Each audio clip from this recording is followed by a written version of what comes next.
located where you are. Okay?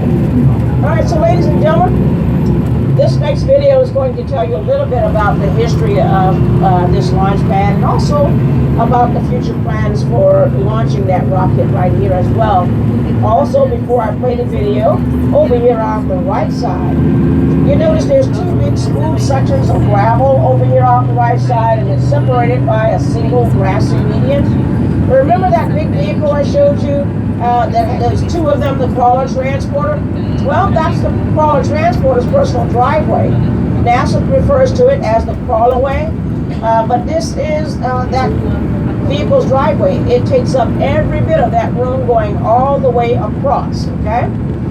This driveway is about the width of a football field. It's also about 8 feet deep, and it's made with different layers of filler, with the top layers of it being Alabama, Tennessee river rock. The reason NASA chooses river rock is because it doesn't cause a spark. This is also considered the main access road. The main access road that leads to Launch Pad B. You cannot get to Launch Pad 39A traveling this road over here out the right. But we are going to cross over the main access road that leads to Launch Pad 39A. And I'll pause briefly, give you a chance to get a better look, an understanding, and perhaps a photo of just how huge that driveway is. I did say I'm going to pause, not necessarily stop and stay, okay?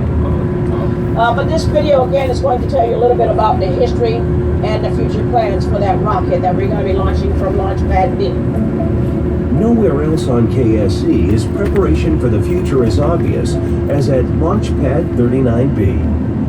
Built as an identical pad to 39A for the Apollo Saturn V rocket, Pad B was also updated for the Space Shuttle program. 53 shuttle missions launched from this pad, including 12 missions to help construct or resupply the space station. Take a look out each side. Today, the pad is being modified Take a look out for the each Space side. We're in the Launch middle of that System, or driveway. SLS. That's a It will huge be used for driveway. NASA's deep space missions beyond Earth orbit, including the capture of an asteroid and, eventually, human exploration of Mars. 3 600-foot-tall masts were built near the pad to provide lightning protection to the vehicles prior to launch. Both the fixed service structure and rotating service structure that were built for the shuttle have been removed, making it more flexible and able to support many different launch vehicles.